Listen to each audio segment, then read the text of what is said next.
Morning is found in Matthew chapter 8, verses 5 through 13. And I'll be reading from the NIV. When Jesus had entered Capernaum, a centurion came to him and asked for help. Lord, he said, my servant lies at home, paralyzed and in terrible suffering. Jesus said to him, I will go and heal him. The centurion replied, Lord, I do not deserve to have you come under my roof, but just say the word, and my servant will be healed. For myself, am a man under authority with soldiers under me. I tell this one to go and he goes. I tell that one to come and he comes. I say to my servant, do this, and he does it. Jesus heard this. He was astonished and said to those following him, I tell you the truth, I have not found anyone in Israel with such great faith. I say to you that many will come from the east and from the west and will take their places at the feet of Abraham, Isaac, and Jacob in the kingdom of heaven. But the subjects of the kingdom will be thrown outside into the darkness where there will be weeping and gnashing of teeth. And Jesus has said to the centurion, go, it will be done just as you have believed it would be. And my servant will be, his servant was healed that very hour. You may be seated.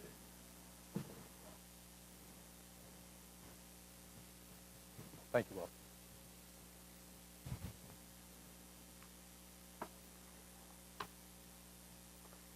Great to see everybody here this morning, and it's a beautiful day, and we thank you for coming if you are visiting with us, and we hope that you'll come back at future opportunities to meet with us here.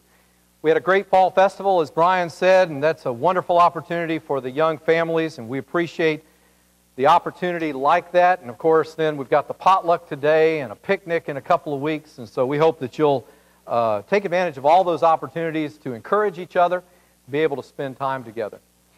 Lee Mingus told me about his nephew, Bob Cohen, who had a stroke yesterday, and he asked me if I would say a brief prayer. And so would you bow with me and let's pray. And Bob's wife, Mrs. Cohen, is here, and his daughter and other family members. Would you pray with me? Dear Heavenly Father, we ask you that you would be merciful to all those who are hurting, who need your healing. We pray, Father, especially for Bob with the stroke that he has suffered, that he will be able to return to his full health and be restored. We pray your blessings and comfort on the family as they await his progress.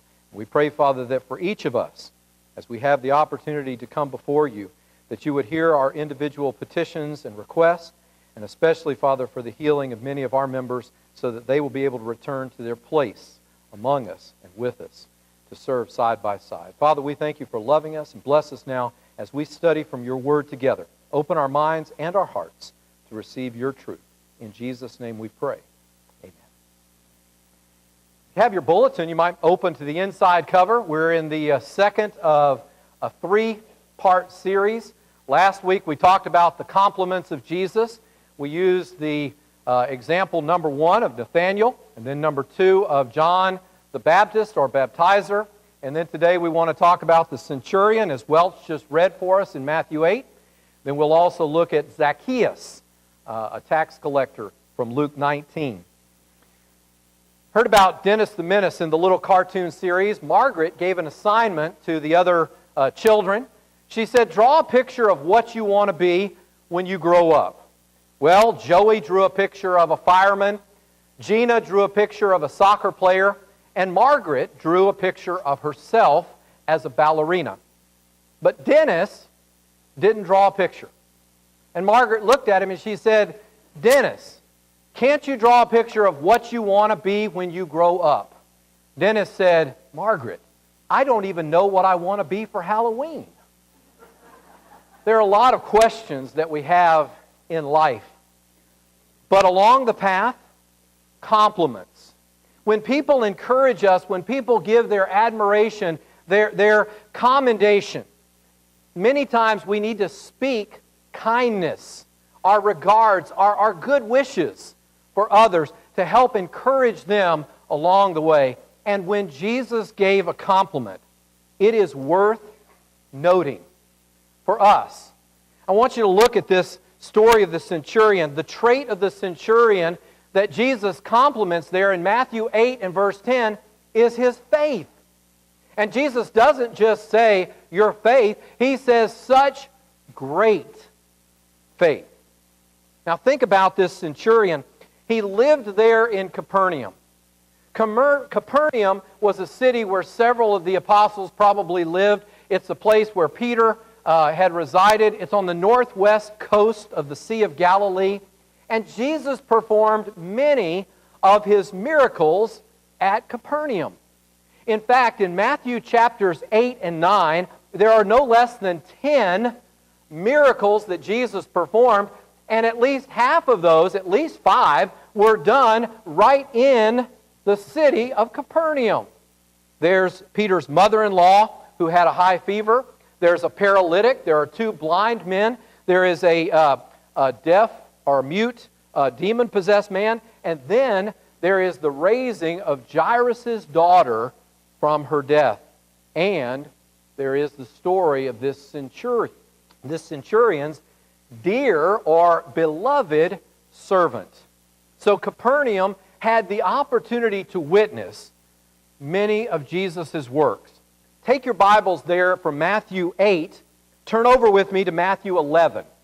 And look in verses 20 to 24 as Jesus even tells the wonderful opportunities to witness these powerful works that Capernaum had had. Look at what Jesus says as he speaks of their rejection of him in Matthew 11, beginning in verse 20. Then he began to rebuke the cities in which most of his mighty works had been done, because they did not repent. Woe to you, Chorazin! Woe to you, Bethsaida! For if the mighty works which were done in you had been done in Tyre and Sidon, they would have repented long ago, in sackcloth and ashes. But I say to you, it will be more tolerable for Tyre and Sidon in the day of judgment than for you. And you, Capernaum, who are exalted to heaven, will be brought down to Hades. For if the mighty works which were done in you had been done in Sodom, it would have remained until this day. But I say to you that it shall be more tolerable for the land of Sodom in the day of judgment than for you. You know, there are many different times that there are compliments that Jesus pays, but notice that this regard to Capernaum, they had opportunity after opportunity after opportunity. When he says that they had been exalted to heaven, there was a Roman installation there, evidenced by this centurion as being over 100 Roman soldiers. So this was a place that Rome had come in. They'd provided some stability. There was a position there that had taken them and given them respect from the empire and the emperor, and yet they had blown the opportunities as witnesses of the very mighty miracles of Jesus. What had the centurion heard? What had he seen? How much did he know about this? As Jesus talks about the rejection of Capernaum, there are many things that people reject. I heard, now this is true, this is on record, a woman called and complained to the United States government that daylight savings time was hurting her home. What was her complaint? She said that that extra hour of sunlight was burning up her grass. She was a little confused, okay, about the facts, all right? The facts get in the way. And I mentioned that. Now let me just throw in there, daylight savings time ends next weekend, so if you don't turn your clock back an hour, be here an hour early. That's okay. We'll try to get the doors open and let you get in here, but just remember that when we talk about what Jesus did at Capernaum, those people had an opportunity. They had nothing to complain about. Jesus says even Sodom, the city in Genesis 19 that was so full of iniquity and so many various sins, and the homosexuality was only one of their many sins. But that was an abomination. And the fact that they did not have any reverence or respect for God caused that city to be destroyed by God in judgment. This centurion has at least heard, if not, maybe witnessed some of these miracles, or known the particular details of some of these miraculous events that Jesus had performed. It was right there in Matthew 8 where Jesus had gone across the Sea of Galilee, and there was that terrific storm that Jesus was asleep in the boat, and the disciples woke him up and said, "Do you not care that we perish? We're going to drown." And Jesus was fast asleep. How can you sleep when there's a storm all around you? Have the faith. Faith, confidence, the conviction of what Jesus Christ knew, and the faith of this centurion. When Jesus says, "I'll come to your house," the centurion says, "No, I don't deserve, I'm not worthy for you to come under my roof." In other words, I'm not one of your Jewish people. You realize the compliment that Jesus gave him? "I've not found such great faith, no, not even in Israel." And then Jesus goes on there in verse 11 and 12 to talk about there many will come from the east and the west, will sit down with Abraham, Isaac, and Jacob in the kingdom of God. The sons of the kingdom. Those who had been prepared and had received the promises. The Jewish people, many of them were going to be rejected and cast out into outer darkness where there would be weeping and gnashing of teeth. That picture of separation from God was something that was tremendously horrific to the Jewish mind. They didn't like the dark. And I don't mean scared of the dark. I mean the fact that they knew that there were real risks, dangers in the dark. And the darkness represented the separation from God. God is light, the true light, truth, the power of that relationship. Look at what this compliment means for the centurion. Faith connects us to great power. Great power. Take your Bibles and look with me over at Ephesians chapter 3. In Ephesians chapter 3, there's a couple of prayers that Paul gives in the book of Ephesians. But in Ephesians chapter 3, just look at the end of this prayer. He began it back in verse 14, but the end of this prayer in verses 20 and 21, Paul says in this prayer, "Now to him who is able to do exceedingly abundantly above all that we ask or think, according to the power that works in us, to him be glory in the church by Christ Jesus to all generations, forever and ever. Amen." Power. You realize the power of prayer? When we approach God, the power of prayer. In Luke chapter 18, Jesus gives a parable about a woman who goes to a judge. And he tells us that the judge doesn't regard God or man. In other words, he's not a respecter of persons. He doesn't care what anybody else. He realizes his position of authority, and he exercises it with great dispassion. But the woman, this widow, comes to him. Not once, not twice, but she keeps coming. And finally the judge says, "She's wearing me out. I'm getting tired of this. I'm going to have to do something that she wants. I'm going to have to give her some judgment. I'm going to have to avenge her." Why? Because I just don't want her to keep on pestering me, coming to me. Then Jesus says there that God hears our prayers. And He avenges His elect, those who are chosen, those whom He loves. God is listening to our prayers. There's power. And then Jesus asked the question there in Luke 18, verse 8, when the Son of Man comes, will He really find faith on the earth? Will He really find faith? Where's your faith? Is your faith in God? Do you realize the power that you're connected? How many times have you or I said, when we talked about things that the church could do, and we say, "Oh, we can't do that." Why not? We don't have the money. Why can't we do that? Well, we don't have the resources. We don't have the people. We don't have the time. We don't have the energy.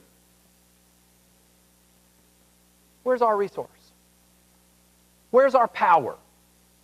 Now, I'm not talking about us being completely unrealistic, but what I am telling you is that God working through us, you hear what Paul said there? To His glory. To Him be glory in the church. When we join together, when we join hands, when we serve side by side, that faith opens up the power of heaven. Our prayers connect us to the power of heaven. Look at the next, number 2 there. Faith is what empowers faithfulness. Faithfulness. So many times the reason that God doesn't work in us is because we do fine for a day and then we quit. We do fine for a week and then we quit. We do fine for maybe even 3 weeks. Maybe a month. But then something tapers off. Something all of a sudden starts slipping back into the old rut, the old pattern, and we lose our connectedness. We lose that flow of power in our lives, and we become unfaithful. We're not keeping what God has given us. Look at one of the other prayers right here in Ephesians. If you have your Bible still turned there, look back in Ephesians 1, verses 18 to 20. He says, "The eyes of your understanding being enlightened, that you may know what is the hope of His calling, what are the riches of the glory of His inheritance in the saints, and what is the exceeding greatness of His power toward us who believe, according to the working of His mighty power, which He worked in Christ Jesus when He raised Him from the dead and seated Him at His right hand in the heavenly places." Those who believe. That's not those who believed. That's not those who will believe. Those who are believing. Those who are continuing to live. Jesus said, "He who endures to the end shall be saved." If we endure to the end, we will receive the crown of life. Revelation 2:10. We must recognize our need for faithfulness. Over and over in the New Testament, it talks about that Jesus is the only name given under heaven among men whereby we must be saved. Paul would say, whatever you do in word or deed, do all in the name of the Lord Jesus. You see, the authority, the power of Jesus is that we follow Him. Jesus said, if you love me, do whatever you please. It's not what it says. If you love me, keep my commandments. You want that power flowing? You want to continue? Be faithful. That doesn't mean perfect. It means faithful. Back in 1942, off the coast of North Carolina, off the Outer Banks, there was a German U-boat that sank a British vessel. After that British vessel was sunk, 4 British sailors' bodies washed ashore. And they were buried there on Ocracoke Island. And after the war, the United States, as a gesture to Britain, one of our allies, they deeded the small plot of land where those 4 British sailors were buried to Britain, so that they would be buried on British soil. Now, that's a beautiful gesture. I want you to think about something. That gesture of allowing the British kingdom or empire to come to our shores. Think about your life as a child of God. The power that God gives you through faith, the power for faithfulness. God wants the kingdom of heaven to come to earth. And you know how He does that? Through the citizens of the kingdom of heaven. We can come from the east or the west. We can sit down with Abraham, Isaac, and Jacob if we have faith. God will use us to bring His kingdom down to this earth, down to humanity, if you and I will continue faithful, if we'll exhibit great faith. The centurion is complimented for his faith. If you have your Bibles, turn with me over to Luke chapter 19. I want you to see another example, the example of a man named Zacchaeus. Now, every child that probably has been through Bible school or vacation Bible school, at least we used to sing that song about the wee little man who climbed up in a sycamore tree for the Lord he wanted to see. Okay, remember that about Zacchaeus? Right? Zacchaeus means a righteous man. Zacchaeus had a lot going for him. Look at what happens in Luke 19, beginning of verse 1. Then Jesus entered and passed through Jericho. Now behold, there was a man named Zacchaeus who was a chief tax collector, and he was rich. And he sought to see who Jesus was, but could not because of the crowd, for he was of short stature. So he ran ahead, climbed up into a sycamore tree to see him, for he was going to pass that way. When Jesus came to the place, he looked up and saw him, and said to him, Zacchaeus, make haste and come down, for today I must stay at your house. So he made haste and came down and received him joyfully. But when they saw it, they all complained, saying, He has gone to be a guest with a man who is a sinner. Then Zacchaeus stood and said to the Lord, Look, Lord, I give half of my goods to the poor. And if I have taken anything from anyone by false accusation, I restore fourfold. And Jesus said to him, Today salvation has come to this house, because he also is a son of Abraham. For the Son of Man has come to seek and to save that which was lost. Look at Zacchaeus. Zacchaeus' trait was diligence. Diligence. Zacchaeus didn't just say, oh, well, this just isn't my day. Everybody, from Brian to Harold to all the tall people are standing in front of me. I just can't see over all of them. Just a bad day for poor little short Zacchaeus. No. Zacchaeus didn't wallow in self-pity. He said, you know what? This crowd can't go on forever. I know the path that Jesus is going. I'm going to run ahead. He ran and climbed up in the tree. Now, this is a wealthy man. I ask some of you who are at least, let's say, over 30. When was the last time you climbed in a tree? Maybe we don't want to hear an answer. Okay? Especially if you were doing it to get away from somebody. All right? Understand something, though. Zacchaeus climbed the tree because he wanted to see Jesus. He had a desire. He had an intensity. He's a chief tax collector, which means he had responsibilities, and oftentimes the reason these publicans or tax collectors were seen as being enemies of the Jews was because they had aligned themselves with a responsibility, a job, working for the Roman government. The Jews wanted to get rid of the Romans. So working for them was not exactly the way that they thought this was going to be accomplished. Zacchaeus, therefore, is not high on their list. In Luke chapter 3, in verses 11 and 12, the tax collectors who came out to see John the Baptist asked him, well, what shall we do to demonstrate works befitting or appropriate for repentance? What John said was, don't collect any more than what is owed. All right? Now, I don't know how they did their 1040s, their tax returns back then, but I know this, whatever calculations they did, what John, the baptizer, told the tax collectors is, don't take advantage of the situation. Because it was too easy for tax collectors to do that. Look at what Zacchaeus says. He says, if I've taken anything wrongfully, I restore it fourfold. If you go back, you can do this later, in Leviticus chapter 6 and Exodus 22, and you look at for some of the conditions in which they were to repay, basically what Zacchaeus had done is he had figured the highest rate of restitution. And he said, that's what I follow. He didn't do the minimal standard. He did the highest, to make sure that what he did was not anything that God would hold him accountable for.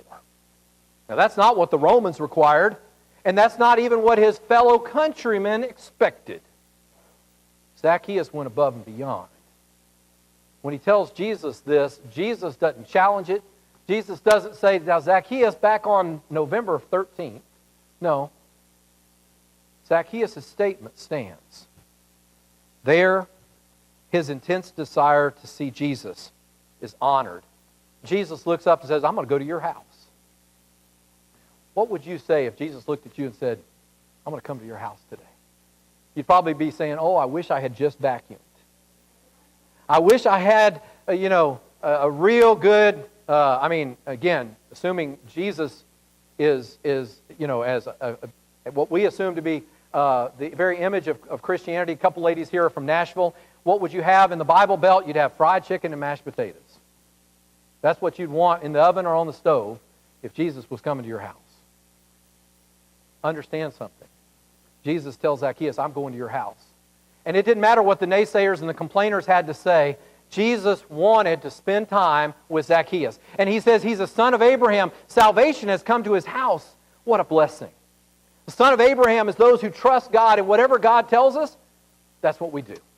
We hear, we obey. We don't argue, we don't complain, we don't disregard God's word. Zacchaeus was listening to what God said. Look at the application of Zacchaeus' compliment there. The diligent shall be rewarded. Back in the 60s and 70s, John Wooden was the coach of UCLA's basketball team. In 11 out of 13 years, he won the national championship.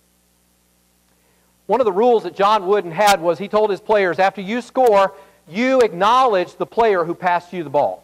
It could be a wink, it could be a nod, it could be a smile, it could be pointing.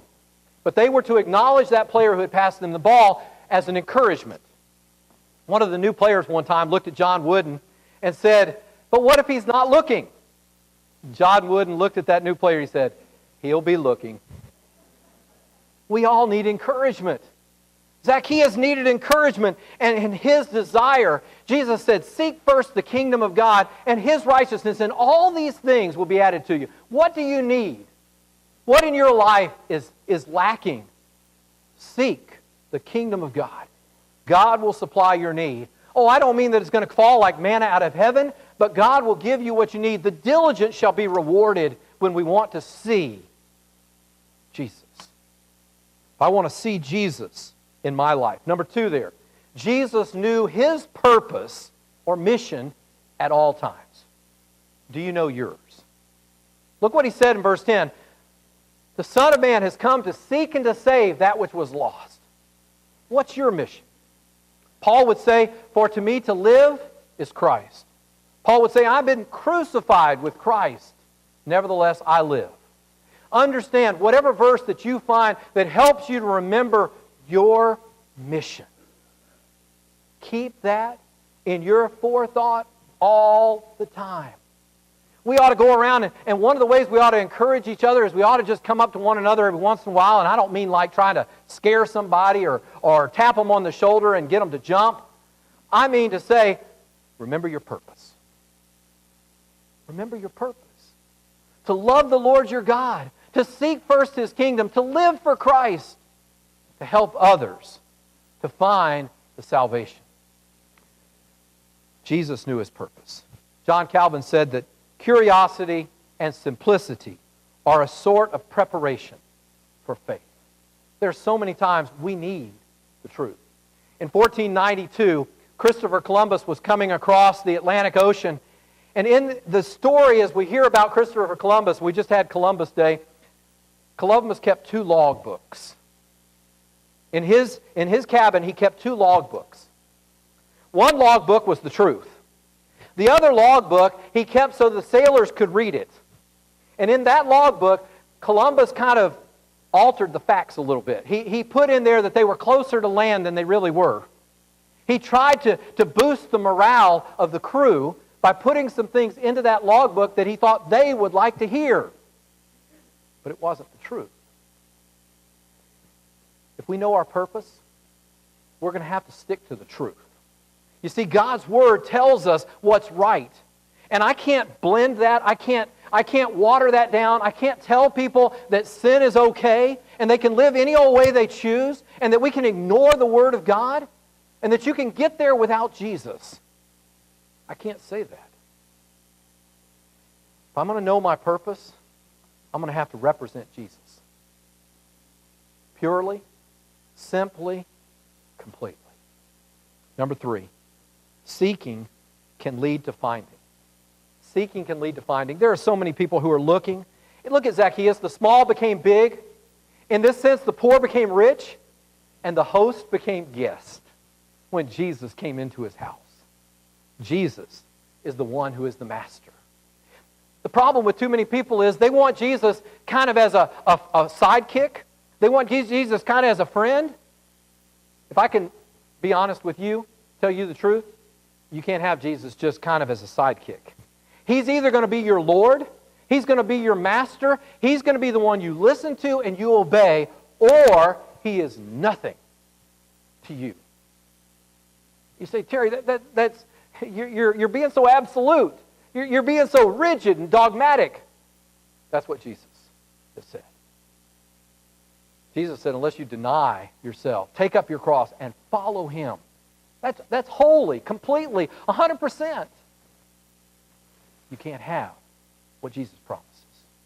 You can't have the salvation that can be found only in Him. You need a Savior. Seeking can lead to finding. Martin Luther, from 1483 to 1546, was a reformer. He helped initiate that Protestant Reformation.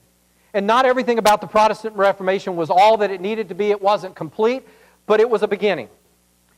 Martin Luther, during that time, because he was trying to challenge people about some of their accepted beliefs and practices, he received a lot of heavy criticism. And that led to some personal depression. Some of y'all know what I mean. Martin Luther had a tough life, and there were periods that he was really down. In one of those periods that seemed to go on, and his wife realized that he wasn't getting out of it, he wasn't shaking back to his normal self, he just went on depressed. She came up with a plan. One day she put on her black dress. Martin Luther saw it and he said, "Who died?" She said, "Well, based on your behavior, I assume God did." Martin Luther smiled. He got the point. You see, too many of us, by our disposition, too many of us go around as if God is dead rather than Jesus was raised from the dead, the victorious resurrection. If I can give you a compliment today with faith and diligence, I'm going to tell you to follow Jesus. I'm going to tell you that Jesus is worth following. I'm going to tell you that Jesus can help you over every difficulty in your life, spiritually and otherwise, if you believe in Him. Today, if you've never obeyed the gospel, put your trust in Jesus. Jesus said, "He who believes and is baptized shall be saved." Repent of your sins, come changing the direction of your life, yielding your life to Him, and be buried with Him in the waters of baptism for the forgiveness of your sins. If you are a child of God and you realize that through this process your faith has wavered and you haven't been as diligent as you needed to be, turn it back up today. Renew and rekindle that heat. Become passionate, zealous about living for Jesus. We can encourage you in any way. Step to the front. Just come down to the front pew and we'll help you from where you need to go. Show you the way to follow Jesus. Won't you come right now while we stand, while we sing.